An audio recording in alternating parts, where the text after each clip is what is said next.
기독교 대한감리회가 내년 1월 임시입법의회를 개최하기로 결의하고 감리교 신학대학교 정상을 위한 조사위원회를 구성하기로 했습니다.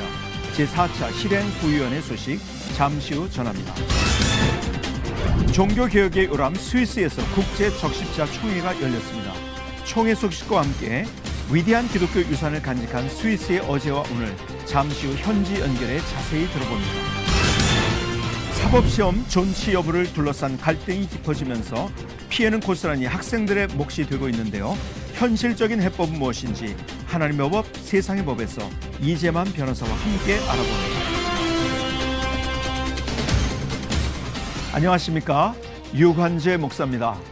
중국이 최악의 스모그로 몸살을 앓고 있습니다. 지난 월요일에는 사상 처음으로 최고 등급인 적색경보가 발령되면서 이번 주 내내 베이징 시내에는 방독면을 쓴 사람들도 많았고 학교도 임시 휴교를 하는 등 스모그로 인한 피해가 대단했습니다. 경제 발전의 대가를 톡톡히 치르고 있는데요. 당장 손에 잡히는 목표를 이루는 것보다 더 중요한 것이 있다는 것, 중국의 발전과 그 그림자를 보면서 다시 한번 생각해 보게 됩니다. C채널 매거진 굿데이, 오늘은 12월 11일 금요일입니다.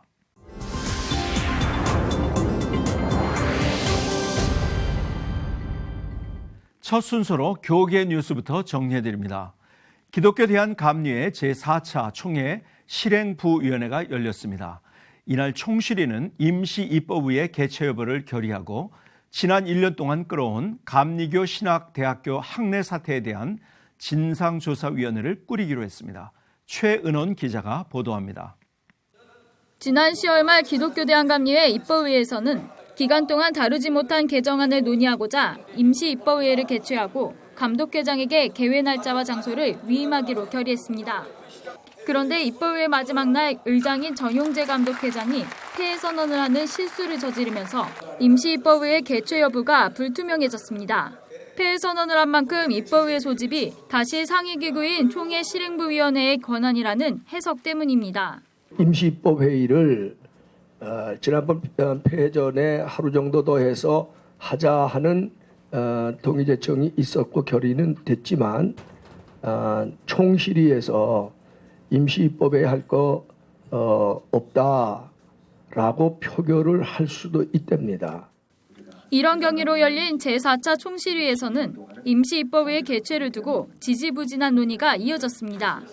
임시입법의회 찬성 측은 장정 개정 논의를 더 이상 미룰 수 없다는 입장이었으며 반대 측은 비용적인 측면과 절차상의 이유를 들어 다음 회기로 넘겨야 한다고 주장했습니다.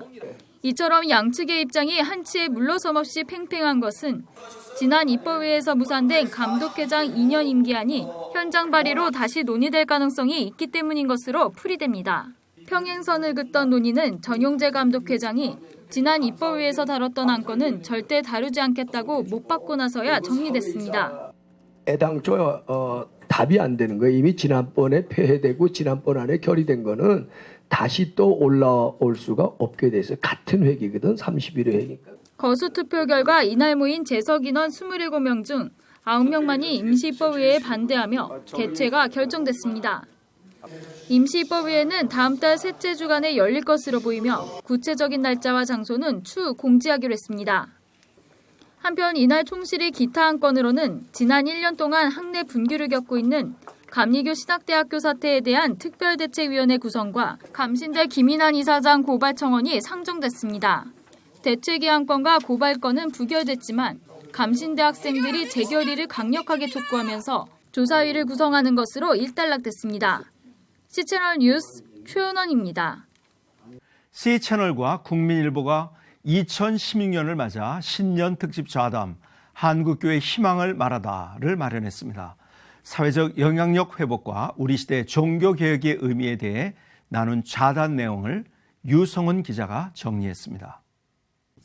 사회적 영향력을 회복하라를 주제로 진행된 신년 좌담회는 종교교회 최희우 목사의 진행으로 수원중앙침례교회 고명진 목사와 새로남교회 오정호 목사, 거룩한 빛 광성교회 정성진 목사가 참석했습니다.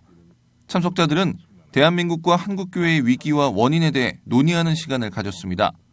특히 인구 감소와 교회 학교의 위기에 대해서는 성경적 가치관의 무장과 전문가의 교육 현장 투입 등의 대안이 나왔습니다. 정말 하나님의 사람, 주님을 최고로 여기는 성경적인 가치관으로 무장된 우리 다음 세대를 세우면 또 그런 그 나름대로 주님 주시는 은혜를 누리지 않겠습니까? 그런데 부모 세대가 지레 겁을 먹고 이 사회에서 나고되면 어떻게 하겠느냐. 이 생각 자체가 조금 출발이 잘못됐다고 생각합니다. 지금 목회자들의 인력이 지금 다 그저 투입 안 되고 남는 인력들이 지금 발생하기 시작했거든요. 그들을 재교육해서라도 교육 현장에 전문성 있는 목회자들을 투입해서 교육을 강화해야 된다. 또한 교회가 사회에 선한 영향력을 끼치기 위해 복지 분야에서 더욱 큰 힘을 발휘해야 한다는 목소리도 나왔습니다. 성경이 말하는 죄가 되지 않는 모든 수단과 방법을 다 동원해서 그 사람들이 필요한 것을 채워주고 또 역시 영혼을 구원하는 일로 인도해야 된다 하는 생각을 갖습니다. 우리 시대 종교개혁의 의미를 주제로 열린 좌담회는 꿈의 교회 김학중 목사가 진행하고 경동교회 박종화 목사와 신촌 성결교회 이정익 목사, 인천 순복음교회 최성규 목사가 패널로 함께했습니다. 은퇴를 앞둔 패널 목사들은 후임자 선정과 관련해 갈등을 최소화할 수 있도록 계획하고 있다고 밝혀 눈길을 끌었습니다. 어느 정도 익숙해질 수 있도록만 해주고 나는 그저 광야의 소리처럼 사라져 주는 것이 그것이 사명이 아닌가. 배려해 주시는 마음. 그렇습니다. 그게 전적으로 교회 생각하는 거고 후임자 생각하는 생각입니다. 그런 것들이 이렇게 그렇게 계획을 제가 하고 있습니다. 좌담회 주제인 종교개혁과 관련해서는 종교개혁 500주년을 계기로 한국 사회와 교회가 더욱 성숙해질 수 있는 계기가 되길 소망했습니다. 95개 조항을 다시 현실로 재해석해서 목회자부터 교회 지도자부터 이렇게 살겠다 그랬을 때 그것이 진정한 종교 개혁이 되지 않겠는가. 그 운동을 좀 펼쳐졌으면 좋겠습니다. 그래서 저는 이번 종교개혁 500주년이 한국 사회가 교회와 함께 바꿔지는 새하늘 새 땅이 되는 걸음마가 됐으면 좋겠어요. C채널과 국민일보가 함께하는 신년특집 좌담 한국교회 희망을 말하다는 2016년 1월 1일부터 3일까지 방송될 예정입니다. C채널 뉴스 유성훈입니다. 이어서 그 밖의 교계 소식 전해드리겠습니다. 2015 한국교회 군선교회 밤이 지난 9일 명성교회에서 열렸습니다. 군선교사의 헌신자 연합 성탄 송년예배로 진행된 행사는 감사로 함께하는 칭찬의 밤과 예배로 영광 드리는 은혜의 밤 등의 순서로 진행됐습니다. 국군장병 보금화와 육군훈련소 연부대교회 새해배당 건축 등을 위한 기도를 비롯해 한국군종목사단장 황성준 목사의 송년사와 표창장과 공로상, 감사패 수여 시간이 이어졌습니다. 육군사관학교 군악대와 한국군종목사단은 합주와 찬송 등의 특별 순서를 선보였습니다. 군선교연합회 이사장 곽선희 목사가 말씀을 전했고 부이사장 김삼환 목사가 봉헌기도와 코이노니아를 인도했습니다. 이번에는 나라 밖 소식입니다. 최근 미국에서는 여러 가지 상황들을 통해서 미국 기독교의 위기를 감지하고 있습니다. 하지만 이러한 기회를 통해서 길을 잃은 것 같은 미국을 다시 세우기 위해 또 다른 영적 대각성이 올 것이라고 예견하는 사람도 있는데요. 하나님께서 3차 대각성 운동을 일으키시길 원하신다고 믿고 있는 미국 기독교인들의 이야기 지금부터 전해드립니다. Christians from all over America are talking about and writing about God wanting to bring a third great awakening to the land. But many say it can't happen till serious Christians one by one get desperate, get praying, and get their own hearts revived first. Charisma's senior editor Jennifer LeClaire. And will we use our faith? Will we pray? What will we do? I believe God is watching, and I think the decisions that we are making in this period are just vital. This isn't something Jennifer LeClaire just writes about. You can find her in this building most days, in the prayer room, deep in prayer herself. We know that nothing is too hard for God. We know that He's waiting on His people who are called by His name to humble themselves and repent, turn from their wicked ways. Historian and pastor Eddie Hyatt. God's people in America needs to fall on their knees, fall on their face, and cry out to God. Popular preacher Dutch Sheets travels to all 50 states and finds these needed, desperate believers everywhere he goes. You have to be blind not to know that America's in real trouble. But they are going after this thing in prayer. That's where it always starts. And when you want to see a nation transformed, it does. It starts with us. So we ask the Lord, show us your glory, show us your power. We need an invasion from heaven where God comes down and heaven invades earth. I'm not asking based on our merits. I'm asking based on the fact that God loves to save. Hyatt quotes the famed colonial-era preacher Jonathan Edwards. When God purposes to do a thing in the earth, he first sets his people to praying for the very thing that he intends to do. But America before and during its birth was much more aware God is real and active. It went into the Revolutionary War flying a flag that said appeal to heaven, a phrase popular political philosopher John Locke used. What Locke said was when there is no other way, there's nothing you can do, humanly speaking, you still can appeal to heaven. And George Washington grabbed this, put it on a flag. It was a nation where even a doubter in organized religion like Ben Franklin stood up during the deadlocked Constitutional Convention and declared the need to humbly ask God to move. Hyatt describes it in his latest book, The Faith and Vision of Benjamin Franklin. He stands up and exhorts them and calls them to prayer. And he quotes from Scripture. If one thing I've learned is that there's a God in heaven that rules over the affairs of men and nations. And if a sparrow can't fall to the ground without him know about it, how can a nation be born without God being a part of it? And I suggest we call upon him. According to those who were present, there was a spirit of reconciliation seemed to come upon the gathering.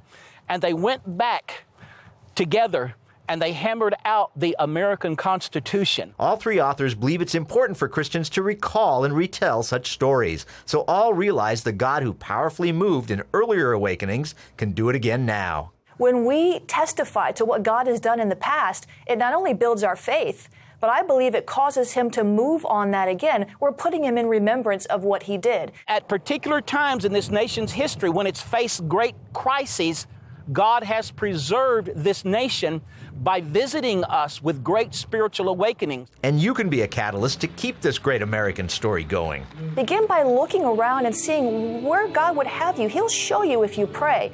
Inserting yourself into the story gives you ownership of it. It causes you to grab hold and be determined to do your part to see this awakening come full bore. She read CBN News a prayer featured in her book, The Next Great Move of God. Holy Spirit, come. I want to experience your presence and power like never before. I don't want just a touch or a visitation or a season of revival. I want to live like Jesus said I could live. Open my eyes. So the question is, are you just sitting on the sidelines waiting and hoping God's going to bring about a third great awakening? Are you remembering the core point? Revival begins with you. Paul Strand, CBN News, reporting from Pompano Beach, Florida. 다음 소식입니다. 지난 4일부터 어제까지 스위스 제네바에서는 국제 적십자 총회가 열렸습니다. 남북의 대표단이 모두 참석했기 때문에 더 관심이 가기도 했었는데요. 스위스 연결해서 이 소식 들어보도록 하겠습니다. 바젤 한인교회 김종효 목사님 전화 연결되어 있습니다. 목사님 안녕하세요. 안녕하십니까. 김종효 목사입니다. 네, 반갑습니다. 스위스에서도 뵀었는데 이렇게 또 통화돼서 너무 반갑습니다. 예, 저도 반갑습니다. 예, 스위스에서 적십자 국제회의가 열렸었는데 현지 분위기는 어떻습니까? 예, 스위스는 그 면적이 한바드의 4분의 1에 불과한 아주 작은 나라입니다. 네. 그렇지만 근대 문명사의 발달 과정에서 종교, 교육, 정치제도, 인도주의 등 여러 방면에 매우 큰 기여를 한 나라입니다. 예. 먼저 인류와 인도주의 운동의 선구자인 제네바의 앙리 듀낭을 들 수 있겠습니다. 네.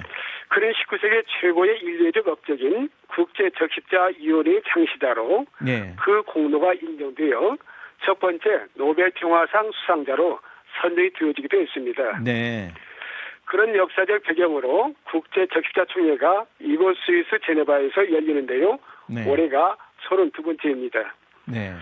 물론 스위스에서는 연중 워낙 많은 국제회의들이 열리기 때문에 모든 국제회의들이 동일하게 언론에 크게 노출되지는 않습니다. 네. 하지만 이번 국제적십자총회는 특별히 남북 대표단이 나란히 참석하게 되면서 더 관심을 모은 것 같습니다. 네. 특별히 최근 IS에 고통당하는 이웃들을 위해 적십자는 어떤 노력을 할 것인가가 논의되어졌고요. 네. 그 밖에도 국제사회의 다양한 요청에 부응하여 적십자는 과연 어떤 역할을 해야만 할 것인가에 대한 다양한 의견 조합이 있었습니다. 네. 스위스 하면 적십자가 시작되었던 곳뿐 아니라 기독교 역사에서도 매우 유서 깊은 곳이 아니겠습니까? 예, 그렇지요. 네. 16세기 종교교육 운동에 있어서의 스위스의 역할이 매우 중요합니다. 예.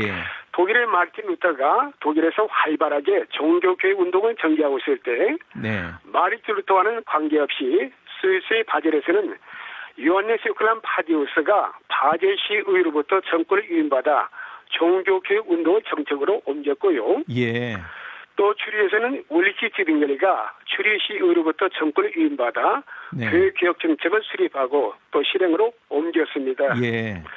그리고 프랑스에서 종교개혁 운동을 하다가 스위스로 망명한 요한 칼빈은 먼저 바젤에 가서 그곳에서 그의 개혁신앙과 신학을 집대성한 일생일대 대역작 기독교 강요를 집필하고 또 출판합니다. 예. 그런 다음 제네바 시의회 청빙을 받아 피에르 교회당의 주임 목사로 사역하면서 루터와 찌빙글리의 종교교획을 개성하고 완성했습니다. 예. 특별히 칼빈이 고안한 장로교의 정치제도와 교회 안에서의 민주적 선거제도는 그 당시 스위스 각 지역에서 시행되고 있던 지방자치제도 곧 풀뿌리 민주주의 제도를 교회 제도에 그대로 적용한 것입니다. 네.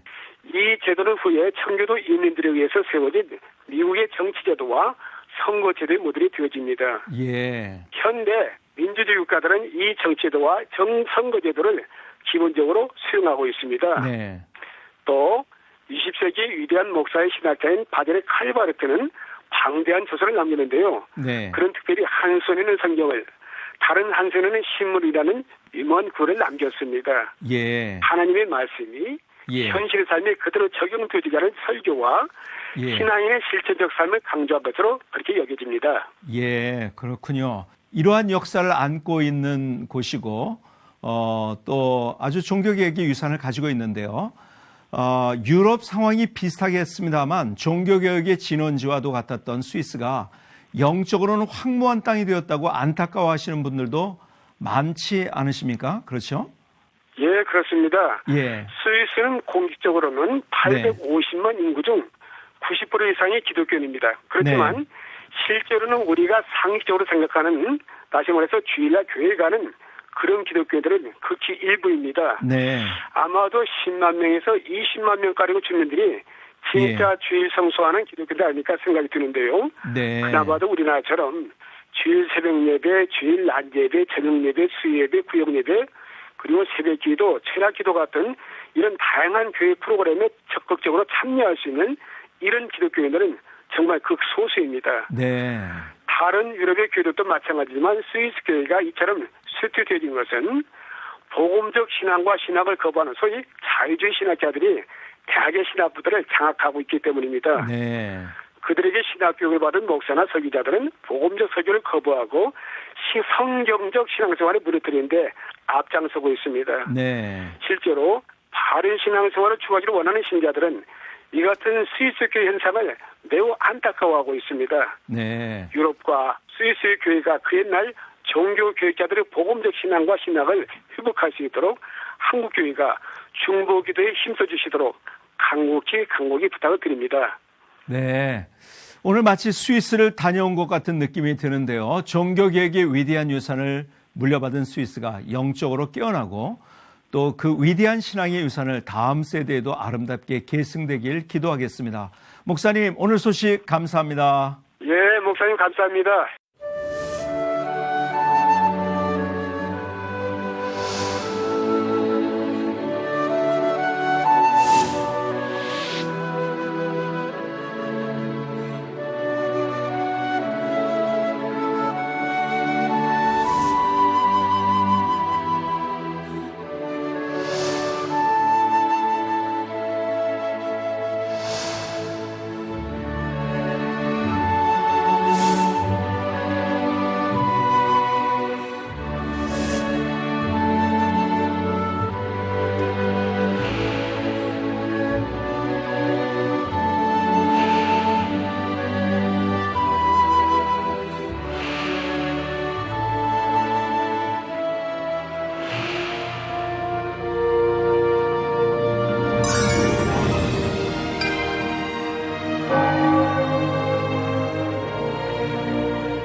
사시 폐지 유예 결정으로 고시생과 로스쿨생의 갈등이 첨예화되고 있습니다.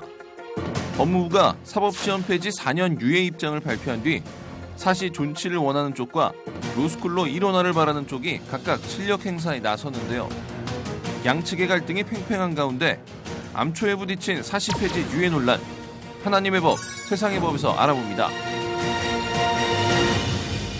하나님의 법, 세상의 법, 이재만 변호사님 나오셨습니다. 안녕하세요. 네, 안녕하세요. 네, 오늘 나오셔서 감사합니다. 네, 감사합니다. 변호사님 나오셔서 스튜디오가 아주 환해진 것 같습니다. 그렇습니까? 뭐 이랬다 저랬다 해도 되는 건지 모르겠습니다. 네. 저희도 이 시간에 사시 폐지냐 존치냐 하는 문제로 이야기를 나눈 적이 있었는데요. 종전대로라면 사법고시가 2017년에 폐지된다는 것이었어요. 그동안 정치권이나 여론에서 뜨거운 감자 아니었습니까? 예, 사시 폐지냐 사시 존치냐에 대해서 사실은 각계각층 뭐 학계라든지 법조계라든지 또는 그 외 국민들의 의견들이 아주 제각각으로 아주 다양한 의견들이 있었죠. 또 실제적으로 지난번 총선에서 그 관악구에서는 그 사시 존치가 선거 공약으로 대두되기도 했었습니다. 그래서 각계각층의 의견들이 지금 다양하게 나오고 있습니다. 예, 그렇군요. 왜 법무부에서 이번에 유예 결정을 내리게 된 건가요? 혼란만 붙인 것 같은 너무 무책임한 거 아닌가 하는 그런 느낌도 들던데요. 그러니까 이제 법무부에서는 그 국민들을 대상으로 여론조사를 했습니다. 그 여론조사를 한 결과 80% 이상이 사법시험에 대한 존치를 원하고 있고 국민들의 80%가 한 10몇 프로 정도가 이제 사실은 폐지돼야 된다라는 게 이제 한 2, 3% 정도가 나왔어요. 그러니까 거의 국민들의 절대 다수가 사법시험의 존치를 원하고 있고 또 로스쿨 제도의 개선을 원하고 있기 때문에 그래서 법무부에서는 이제 주무부처이기 때문에 2017년에 사시 폐지를 바로 해서는 국민의 뜻에 역행되는 것이기 때문에 사시 폐지 여부에 대해서는 좀 더 시간을 갖고 연구를 해봐야 되지 않겠느냐 하는 입장에서 국민의 뜻에 따른 그런 결정인 것이죠. 그런데 선거나 이런 정적인 입장을 고려한 무리수가 아니었나 하는 비판도 있던데요. 그게 결국은 이제 사실을 폐지해야 된다는 입장이나 사실을 존치해야 된다는 양쪽의 입장에서 공격을 받고 있어요. 유예 결정이. 그렇죠. 왜 그러냐면 그거는 미봉책이다. 4년 동안 유예해서는 안 되고 사실은 폐지해야 된다 하는 입장이 있고요. 사실은 이참에 존치하는 결정을 해야 된다 하는 이런 입장이 첨예하게 대립하고 있는데 이거를 그냥 사시 존치냐 폐지냐의 여부는 다음 정권에다 넘기겠다. 4년이면 이제 차기 정권으로 넘어가니까. 그러니까 결국은 국민의 뜻에 따라서 공청회를 열고 바로 이 정권에서 결정을 해야 되는데 결정을 하지 않고 유예 결정을 한 것은 결국 일종의 미봉책이 아니냐 해서 그렇게 되는군요. 양쪽에서 공격을 받고 있는 것이죠. 그렇게 되네요.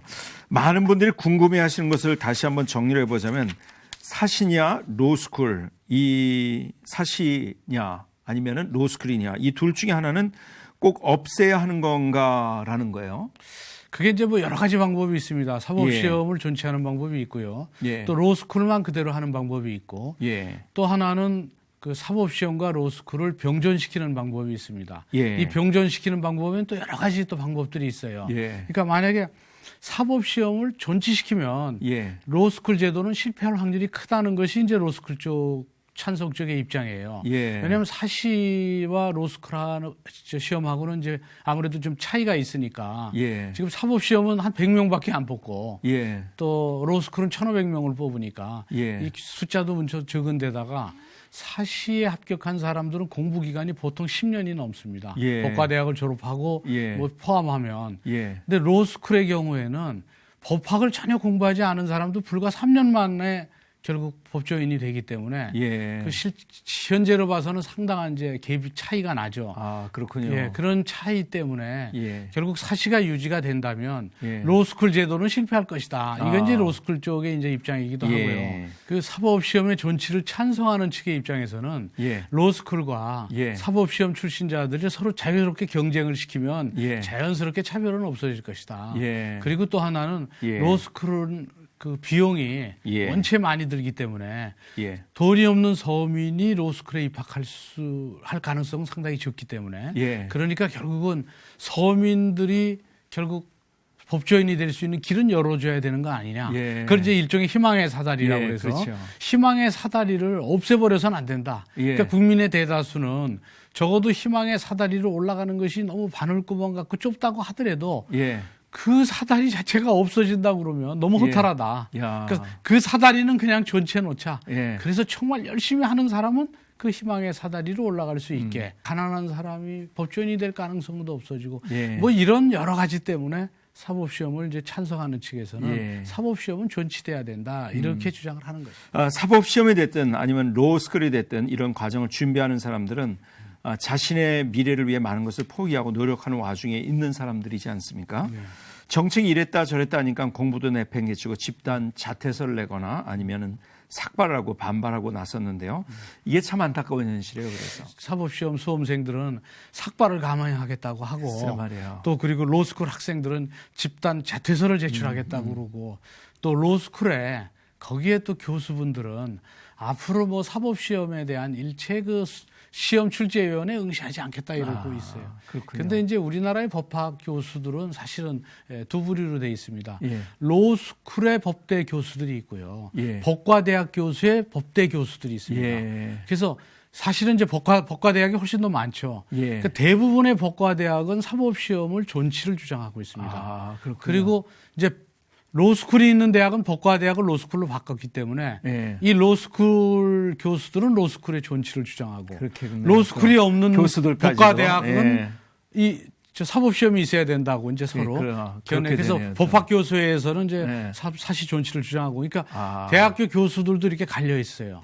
그렇게 되네요. 그래서 지금처럼 로스쿨 위주로 가면 학문이 법학적 학문적 발전이 상당히 어려워졌죠. 왜냐하면 대학교 시절에 법학을 공부해서 석사 박사를 해서 법학 연구를 해야 되는데 지금 로스쿨이 있는 데는 법과대학이 아예 없습니다. 그러니까 바로 전문대학원이 되었기 때문에 그 이 법조인을 양성하는 그런 기관이 돼서 사실은 법학적 연구에 어려움이 있습니다. 그래서 그런 점에 있어서 학문적인 퇴보는 있겠다. 그렇습니다. 그러니까 이제 법대 교수분들은 사실은 이 로스쿨 제도의 보완책이 꼭 필요하다고 주장하는 것이죠. 그렇군요. 어쨌든 이런 논란 가운데 그래도 현실적인 해법을 찾는다면 어떤 게 있을까요? 그게 결국은 이제 사회적 타협을 거쳐야 됩니다.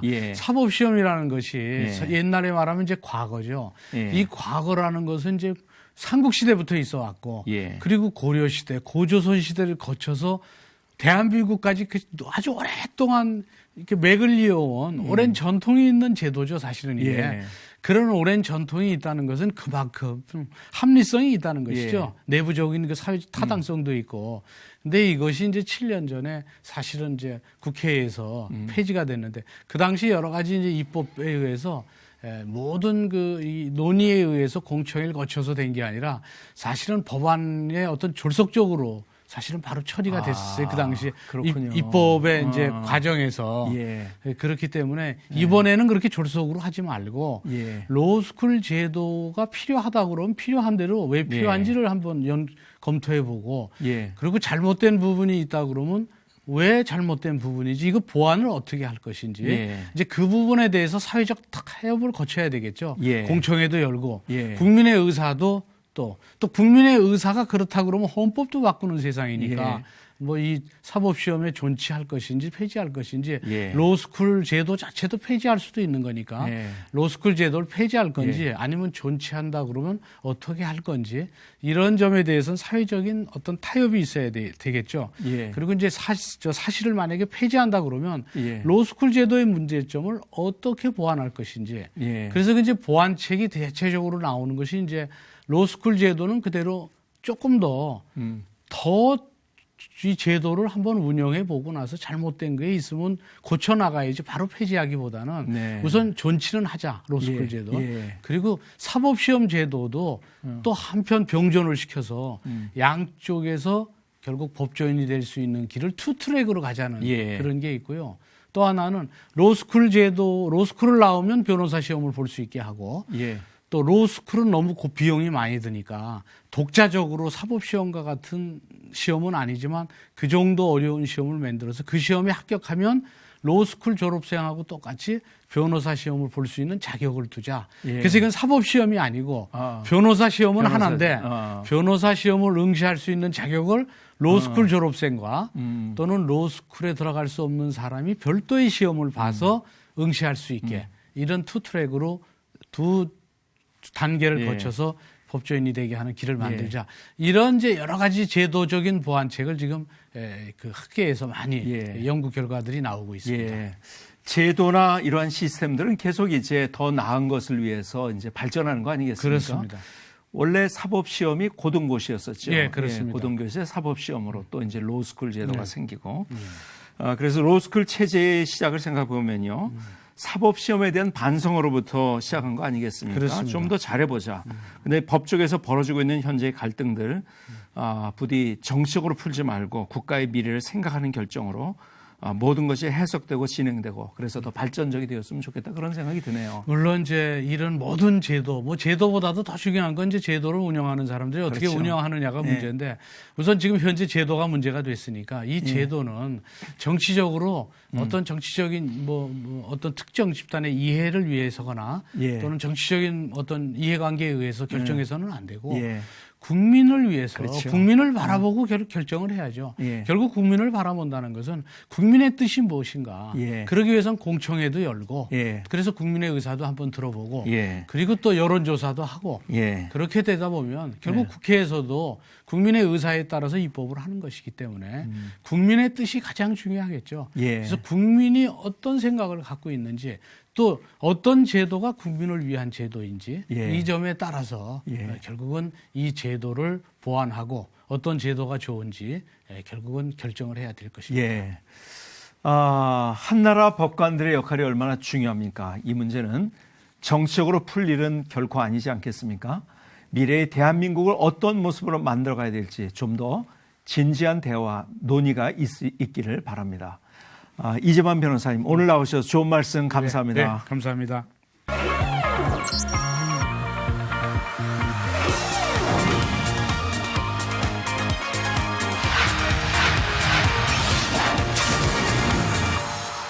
C채널 매거진 굿데이는 여러분의 참여를 기다립니다. 언제든지 아래 전화번호와 이메일로 연락 주시길 바라고요. 인터넷으로도 다시 보실 수 있습니다. 꼭 확인해 보시기 바랍니다. 내일부터 한 달간 서울 청계천 일대에서는 크리스마스를 알리고 기독교 문화를 통해 복음을 전하는 서울 크리스마스 페스티벌이 열립니다. 다양한 행사도 매일 진행된다고 하니까요. 가족들과 함께 꼭 한번 찾아보시면 좋겠습니다. 한 주간 마무리 잘 하시고요. 저는 다음 시간에 인사드리겠습니다. 시청해 주신 여러분 고맙습니다.